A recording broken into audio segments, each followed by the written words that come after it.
والصلاة والسلام الأتمان الأكملان على خاتم النبيين وسيد المرسلين نبينا محمد وعلى آله وصحبه أجمعين. اللهم علمنا ما ينفعنا وانفعنا بما علمتنا وزدنا علما إلى علمنا ولا حول ولا قوة إلا بالله العلي العظيم.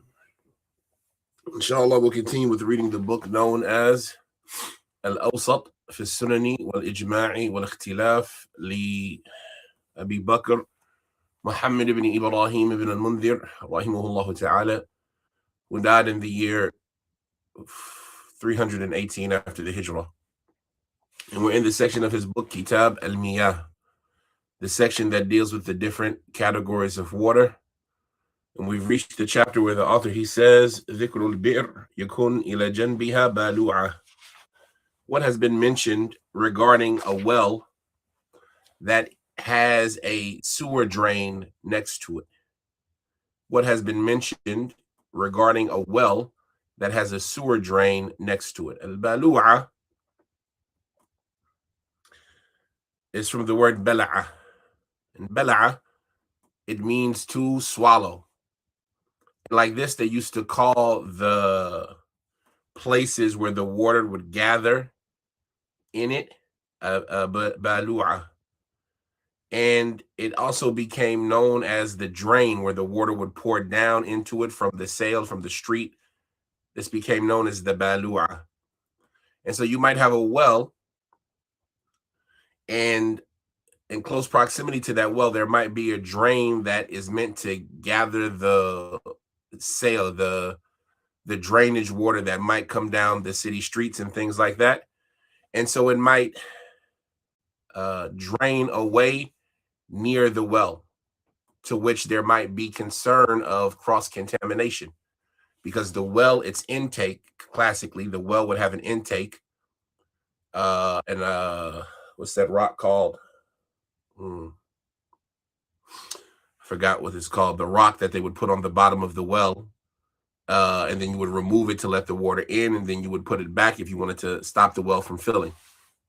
But if the water drains, then that water, when it drains into the ground, it could contaminate or cross-contaminate with the well water that's letting into the well. And so what's the ruling of a well that has this balu'a next to it? Now, they also say, just for benefit's sake, a balu'a and a balwa'a, you can pronounce it both ways, is a well that might be dug in the center of the home, and the top of it will be made small. And so the water could go down into it, but not the large items. So like in the home where they didn't have indoor plumbing at that time, water might come into the home, like a drain in the basement. When we think about our basement drains nowadays, that's a balwa, that's a balwa, where the top is small, and nowadays we put the grate on top, so the water can go down into it, but not the large items. And that water, if there's no sewage system to take the water away, then it just seeps into the ground, and it mixes with the groundwater. And the groundwater, the water table is where the well is dug into. And so that water seeping into the ground, it's worried that it could contaminate.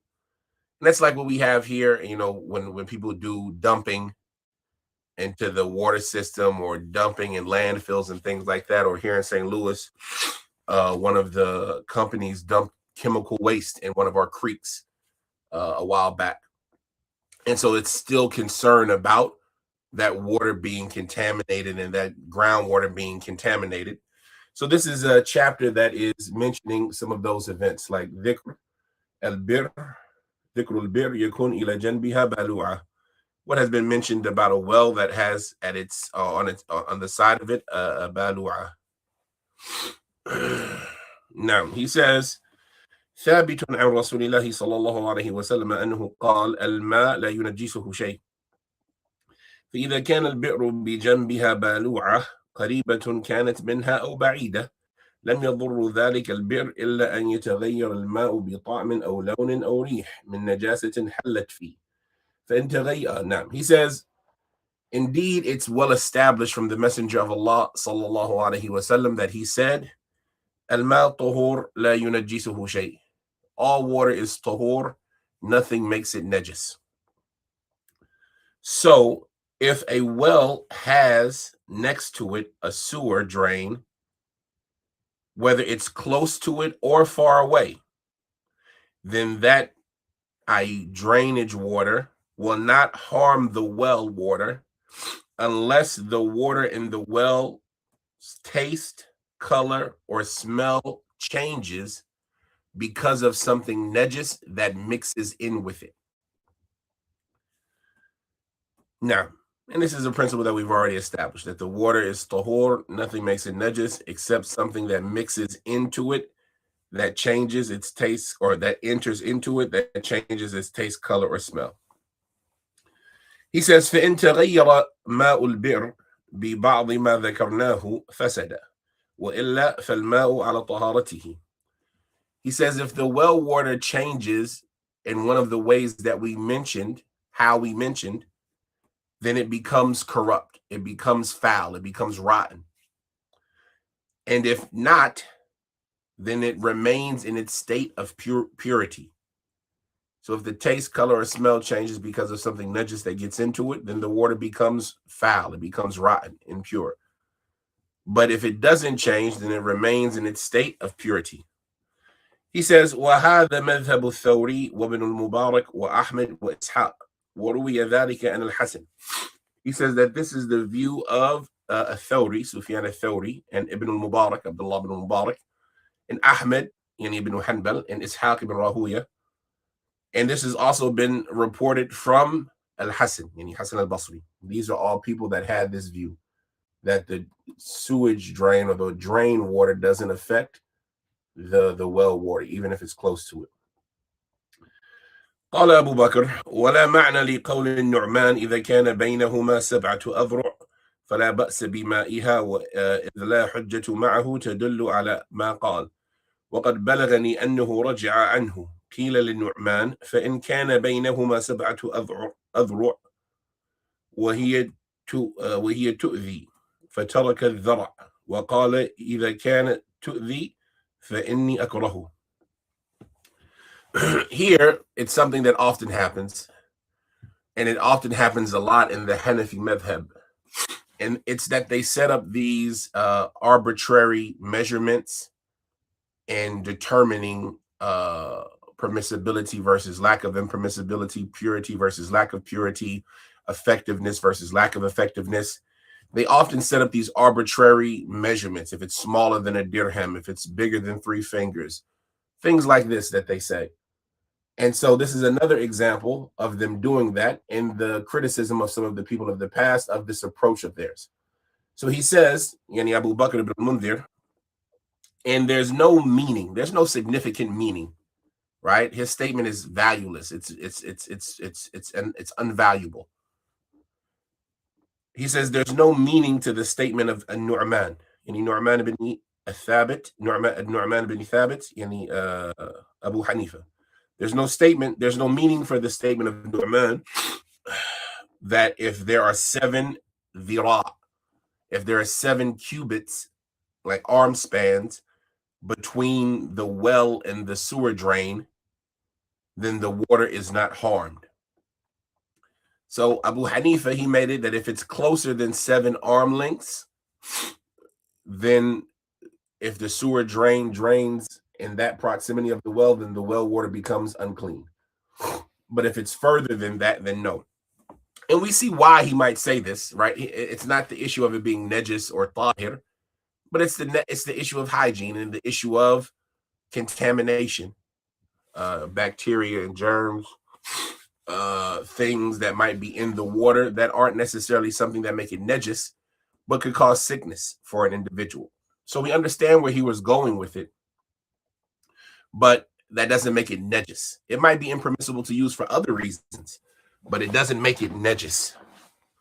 And so he says there's no meaning for the statement of Nu'man that if it's between the well and the sewer drain 7 cubits, then the water is not harmed. And this is because he doesn't have any evidence to prove what he said.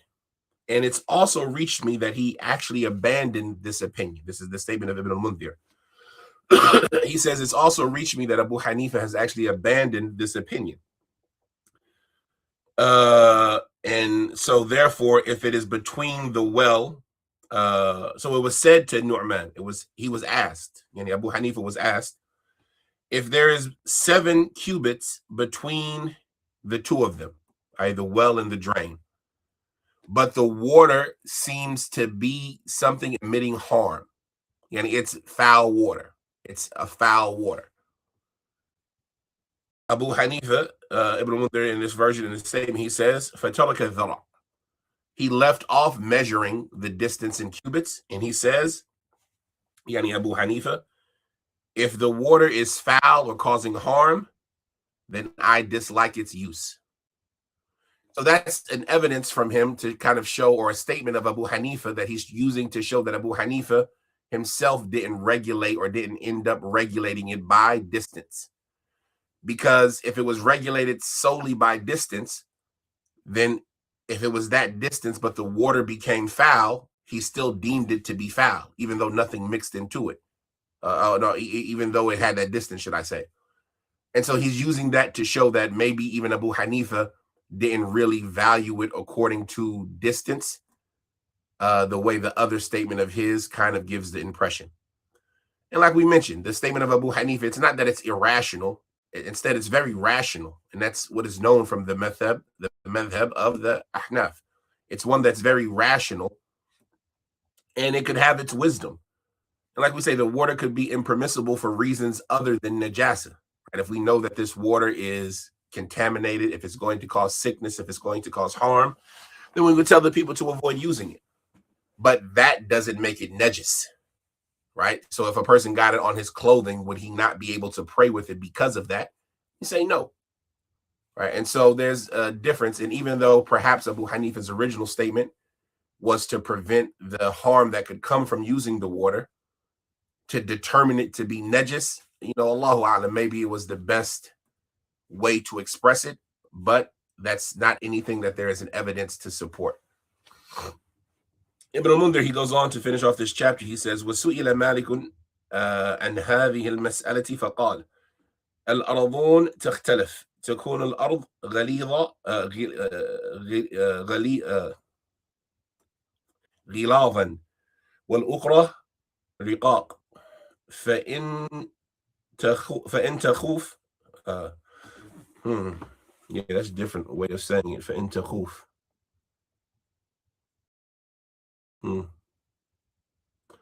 فإن تخوف maybe فإن تخوف أن يصل إليها منها شيء فلا يتوضأ منها فقيل كانت لها رائحة فقيل فإن كانت لها رائحة والماء تغير قال لا يتوضأ منها. Now, he says Imam Malik was asked about this issue, about the issue of a well that has a sewage drain next to it. And he said, Al-Aradun takhtalif, the different types of land are different. Right? Some soils, some earth are different than other locations. Some ground is different than other locations. Like we see nowadays, we have asphalt, we have cement, we have dirt, we have clay. And so these different lands and these different type of things. Nowadays, when we talk about a well and the type of blocks we might put around our well, or the way that we dig our wells, nowadays we don't even dig holes for the most part. We just put a pipe down that we pump the water up. So the different grounds can be different. The different soils of our are of different texture. So from the surfaces of the earth are that which are ghilal, that which are hard and thick, right? So it's not worried that the sewer water will contaminate where the fresh groundwater is coming in. He says, well, ukhra riqaq, and there are other waters that are thin and fine, Like when we think about maybe like sand and things like that, where if the drain is draining into a bunch of sand or fine soil, then it's very likely that it might get into the well water. So Imam Malik, he makes the determination off of something else. He says, فَإِن تُخُوِّفَ أَن يَصِلَ إِلَيْهَا مِنْهَا شَيْءٌ فَلَا يُتَوَضَّأُ مِنْهَا. So if it is feared that some of the sewage water will get to the groundwater, to the well water, then don't make wudu with it, right? If you're worried that the ground is of a state that the sewage water can contaminate the well, then don't make wudu with that water. And so he made it an issue of غلبة الظن والاحتياط, what you think is the likely reality, and being precautious or being cautious and taking precautions. It was asked of him, what if the water has a smell and it's changed? What if the water has a smell to it and one of its qualities have changed, its smell, its taste, its color? Imam Malik, he said to that, لا يتوضأ منها. Wudu should not be made from it. So the khulasa of Imam Malik's opinion is, if you worried that the water is contaminated, then it's better to leave it off. Da' ma yuribuk lima la yuribuk. Leave off what makes you doubt for that which doesn't make you doubt. And then if you can actually see and recognize the contamination, then absolutely don't make wudu from it. While the view of Abu Hanifa is based on proximity. And it's as if that proximity is a similar statement to Imam Malik of being worried that it's contaminated. And like this, you see that even with the different madhab and the different views that they have, more often than not, it's not even that big of a difference. It's just a different way of articulating it. And over time, those differences became legislation, unfortunately, to where people started taking the statements of the imams as if they were, canon, as if they were the speech of Allah and his messenger. And so they started building off of them. But when Abu Hanifa says 7 cubits, is he saying that for the sake of distance, or is he saying that because he's worried that that is a proximity that one, really has to worry about the contamination? And so if that's the case, he and Imam Malik's statements are similar, which is avoid it in this circumstance because of the worry that you have of it being contaminated, without them going as far as to say that it's najis. But when you see the contamination, regardless of how close or how thick the ground is, then avoid using that water because it has become contaminated. And in the reality, their statements aren't that different from the statements of the others, like Thawri and Ibn Mubarak and Ahmed and Ishaq, because they say if you see the contamination, then avoid using it. And if you don't see any contamination, then there's no evidence to force us to avoid using it. And we can add the caveat, Allahumma, unless you know, or unless it's established that there's some other harm there besides it simply being najis. And so like this, all of these statements would be unified in reality. And that's an important skill to do when studying the different issues in the madhabs, is to look and realize, like we used to encourage this in the masjid when we were doing Sunan Abi Dawood, is to look at the hadith that, are presented in a topic and then look at the madhabs. A lot of times we like to criticize. You might find, especially as it comes to the madhab of the Ahnaf, you might find people who are very loose in criticizing it. But when you look in reality, they all, had a relationship amongst themselves, and, some of them learned from others. And there's a connection between them. And you look at the information in their ummuhat, their fundamental books, like al-Asl in the Hanafi madhab, or al-Mudawwina, or al-Or if you look at the Masail of Imam Ahmed, you'll often find that their statements, a lot of times there's not as much separation between them as one might think. Yes, there are issues, and those separations often come when there are conflicting evidences, or more likely when there is no evidence, right? And those issues that don't have clear-cut evidence and it's open to ijtihad, you'll find the differences coming more often in that then in the issues that have evidence that is, solid and established. And then, when they're conflicting evidences, you might find them disagreeing. But most of the time, that disagreement also goes back to what they use as their fundamentals. And that's why usul have a big portion in how a person reaches their final answer. So do we take a hadith that seems to contradict the apparentness of the Quran? And what about if it's adding something on? Is that an abrogation, or is it an addition that's not an abrogation? And all of these type of things that can affect how you arrive at an answer and how you handle the evidence that might seem to be conflicting. But the point of it is that more often than not, even though these statements seem different, they're really not that different and that far apart, especially when you look at them with the eye of fairness and balance. And that's something that's very encouraged to do for the one who's studying Islamic law and the statements of the Salaf, to see that it's not as far apart as we, sometimes might be made to think. And it keeps us from getting into that mindset of ta'assub, fanaticism and blind following that can lead us to falling into the traps and the mistakes of those who might have came before us in various generations, to where they would start excluding other Muslims from participation with them in certain things because of these differences, whether it be salah or marriage or business or food, etc. In any circumstance, we'll stop at that amount today. I think that's enough. He finished the chapter. It was a short chapter. Inshallah, the next chapter will be ذكر اختلاف أهل العلم في الطهارة بالماء المستعمل في الوضوء والاغتسال. The next chapter will be what has been mentioned by the people of knowledge, what has been mentioned regarding the disagreement of the people of knowledge regarding making a wudu from used water and bathing in used water. All right, water that has been used to complete a purification before. And, we'll see the differences in that, whether it was used by a man first and then a woman, or a woman first and then a man, or whether it was used by them simultaneously, or if it's just an issue about it raising a hadith and then somebody else trying to use it after that, or removing najasa and then somebody else trying to use it after that. All of those issues will come into that topic. And, for benefit's sake, this will have a connection to what we're finishing up on in the masjid tomorrow from the ayat of ahkam. وأنزلنا من السماء ماء طهورا وينزل عليكم من السماء ماء ليطهركم به.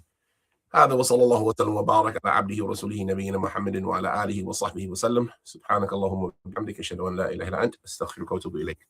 السلام عليكم ورحمة الله وبركاته.